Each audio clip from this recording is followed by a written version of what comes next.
Would it be me and Dermot Kennedy fighting for spots in the top of Stephen's Green?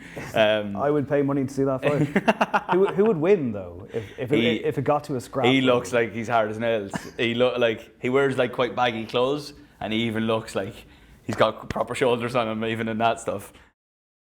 We're here for JOE.ie with Niall Horan. Hello there, How are you, man? Thank you very much for taking the time. You're a busy man. Yeah, no, thanks for having me. Love a bit of JOE.ie, so very happy. That's good to hear. My bosses will be delighted with that one. Thank you so much. I might get a week off at this stage. Last year we actually spoke to Lewis Capaldi. Did you? He said, and I quote about you, "We're best friends no matter what he says." So do you want to dispute that? This is your chance to set the record straight. No, this is fact. This is it. We're best friends no matter what anyone says. Wow. I'll read that quote back to him when he comes in. Yeah, he's quite the character. He is. No, Lewis is he's a funny man, very naturally funny. People always say like, is he actually like that? It's like, yes. He's actually probably worse. He's probably worse on Instagram than he is in real life. Like he's a very funny man, and yeah, it just works so well. You know, he's the guy with the sad songs, and then he's just the funniest guy in the world too.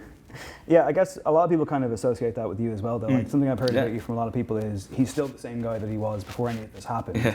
Is that all a front? Is it hard to maintain this, or?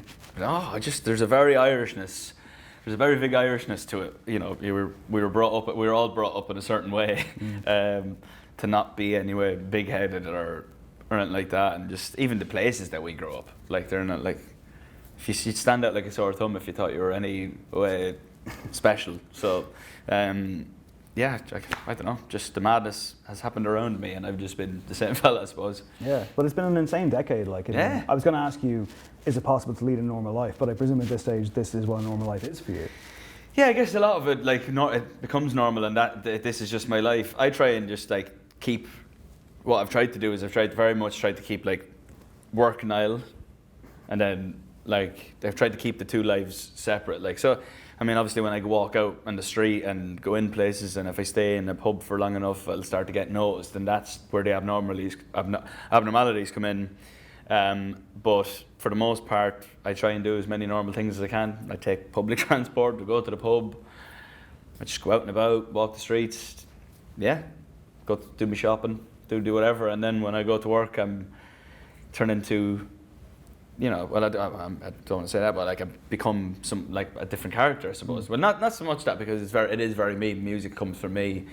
It's me when I'm on stage, but like I try and keep them separate, if you know what I mean. Sure, yeah. I don't know. I didn't really explain that. Well, I was kind of hoping that you would say like there's work Niall and then there's party Niall. I mean, listen, just go to the pub with the lads and have a bit of crack and do what any other 26-year-old's doing, and with obviously in mind keeping myself out of trouble, you know. Well, public transport wise, if you don't have like the exact change, you're like, listen, man, I swear I'm good for, I'll get you. I know, it's card tapping these days in London. Beep.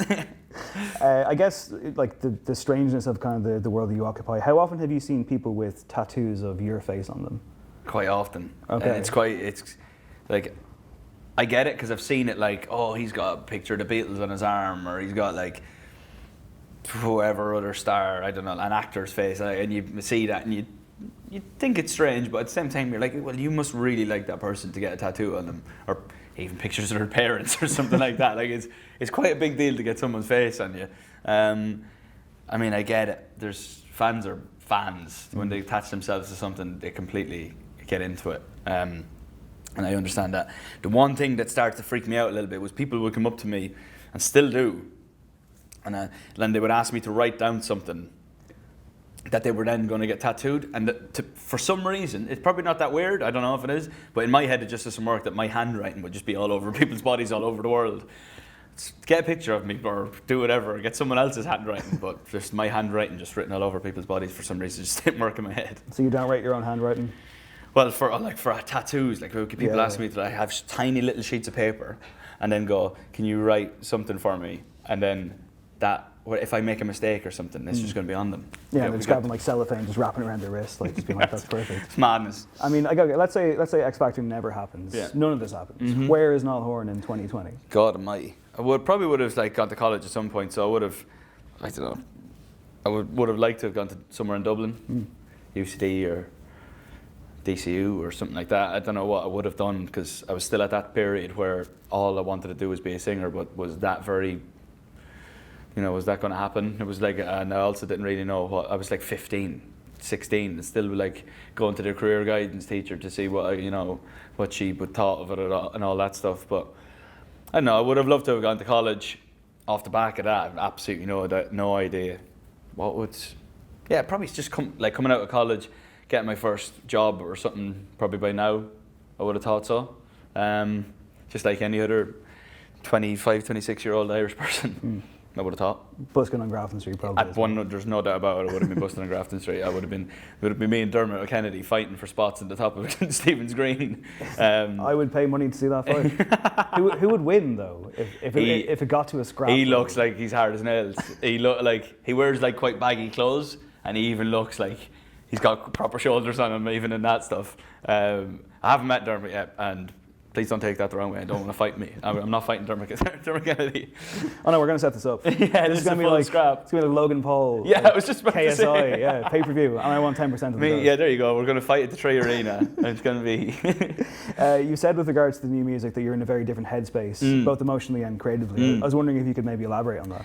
Yeah, I like went through a breakup there last year or the year before, but I didn't want to like dwell on it for too long, because I've been through breakups before where you just it's dragging you down for such a long time. So in terms of the songs I wanted to write, I wanted to make them like up tempo, and maybe if there were sad songs, I could kind of dress them up and be happy about it. But I tried to just go in and not.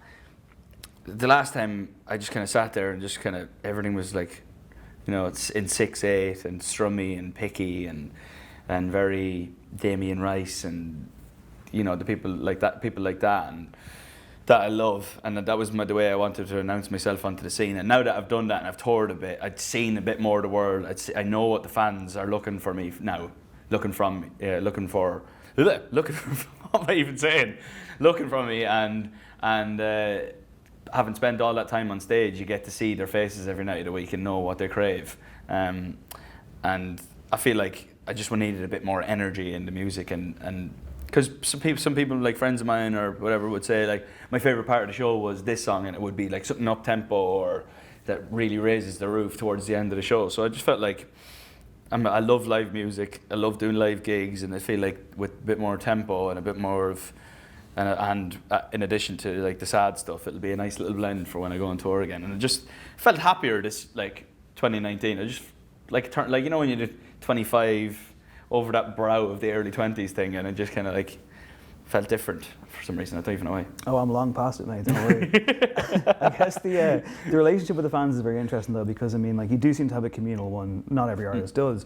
I've spoken to like some guitar teachers even in Dublin, and from their corner of the world, they've actually said that they very much admire you, because even back in the One Direction days, you'd have a segment of the concert where you bust out an acoustic guitar, you play a song, and like he was saying that he has seen a direct effect of that. He's seen a knock-on effect where a lot of young girls have picked up guitar and learned the instrument. Yeah, I mean, I guess like, do you notice that? Do you notice people? Well, I see people doing covers, or you will hear people saying like, "I took up guitar because of you," or that, which is pretty incredible for a fella that can't really play the guitar that well. But like, it's crazy, like the relationship that you end up having. Like, there was no way when we were young that like you would have like celebrities or whatever you want to call them were as accessible as they are now. And I think that's the thing about social media. It's probably the greatest thing about it, that things like that can be so tangible or whatever, and can actually, and feasible, and can actually happen. And yeah, I just like it. I just feel like I'm just chatting away to which I am, just chatting away to normal people, and it's cool if they pick up a guitar off the back of me doing it, or to take up songwriting, or I get asked a lot about songwriting and stuff, and I try and give them like advice or whatever, and who do I like to be looking for new music for me, to what I'm listening to myself, or it's quite a cool little relationship that we have going on there. I don't really like think of it as like fan to artist. I just feel like I'm just chatting away to some people online. Yeah, how often do you spend on your Twitter? Like, what is your relationship with that? Yeah, I'm on there. I've do a lot of them Instagram Q&A things. They're on there quite a lot. Maybe like once a week I'll do like 10 or 15 questions and chat away, or just on Twitter I'll reply to about 10, maybe 5 or 6 tweets a day. Just because you're just sitting on a train or sitting in the back of a car, sitting in an airport or whatever, I'll just be like tapping away. Yeah. It's a strange thing though. I'm fascinated by social media stuff and like the fandom, because it takes on such an intense form. There are so many accounts on Twitter purely dedicated to you with your face on them. Yeah, I know. And that can, you know, like you talk about wanting to please your fans and wanting to kind of listen to what they're saying with regards to even how you're writing your music. But the demand, and there is a demand, and sometimes it kind of spills into like a level of entitlement. You're at the forefront of this, so like, does the noise ever kind of feel a bit overwhelming? Not kind of like you do. Like I've noticed if I phrase a tweet or something wrong, like everyone's jumping on you, and you can't really retract it. You delete a tweet, they're going, "Oh, what did you delete that for?" You know, like you can't. You do feel like a pressure to like make sure that you read back and proofread stuff. Just even if it's just like a 4-word tweet or something like that, and it gets quite intense on there really fast. That's just the nature of the beast, and that shit happens, I suppose. Sure, yeah. I guess like it's like a day-to-day thing, really, for you. Yeah, I suppose so. Yeah, I mean, kind of goes past. Making the transition though from like your past life now to where you are, like, is it particularly important to you now to be kind of regarded as a songwriter on your own terms now? Yeah, and I think the last album did that for me, because it was very. I mean, all you have to do is just look at the credits. Yeah, I love songwriting. I feel like over the years I've gotten better at it. I've been lucky enough to have worked with some of the greatest songwriters and producers of our generation, and learning off them every day, and just really thinking about songwriting more than I used to, and especially now, because if I'm, you know, a solo artist and I want to put out music, I just can't like release other people's songs, and I've been offered songs. But I just like, there's no point in like releasing a hit song that you have to go into an interview trying to explain and it doesn't come from you. You'd see it all over people's faces, and I wouldn't be able to do it. That's why a lot of my music is guitar based. I play guitar. I'm no rebel to like pop music or whatever, but I do try and put my spin on it.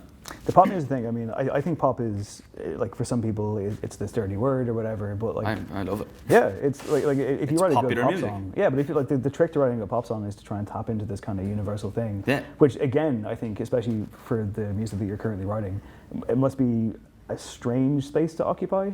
Trying to tick all those boxes, I guess, while also being true to yourself. Yeah, no, that's been the thing, you know, like obviously right now it's a very much a hip-hop R&B prominent scene, and which is great, and it's the same with anything. It has cycles. Things come back around. Pop was big 6 or 7 years ago. Now R&B's having its time. It'll probably be like rock next. To be like we'll be back into like the emo influence, and it'd be great. My Chemical Romance making a resurgence. I'm gonna stop you there. Where are you an emo kid? I didn't look like one, but I was madly into the tunes. I was definitely. But and it kind of goes in cycles. But like, there could have been a very on the nose way of me going for this, but I was like, I just can't do it. I have to do it in my way, and that's why the hit that I did have in Slow Hands, it stood out because it was so different to everything else, and it was basically an 80s jam with a pop twinge to it. That stood out in a very R&B hip hop chart, I suppose. I guess lastly, kind of following on from that, like who or what, apart from Niall Horan, of course, is the most exciting thing in music right now? Jeez, that's a great question. I can't wait to see like what Dermot does next. No joke. I think like, I'm not just saying that because we're in Ireland, but I honestly think that Dermot's the most exciting thing, because he dresses different. His voice, you'd not expect that voice to come out of that body. His songs are incredible. His album's really going really well. I can't wait to see what happens in the States for him and stuff like that. And then I think Billie Eilish is like the number one. She's even making me think like stuff that I didn't think I could do, I can do now. Like I was kind of always told in songwriting rooms that, well, not always told, but like the odd person would say, oh, your melodies are quite like jazzy and quite bluesy and not like straight down the middle pop stuff. But some of hers aren't either, and she's managed to her and her brother construct a production around the way she sings that makes it just fit into loads of different. You couldn't tell. If I asked you what kind of music Billie Eilish does, you wouldn't be able to tell me, because you can't really stick her in one little spot. I'd probably say ASMR pop.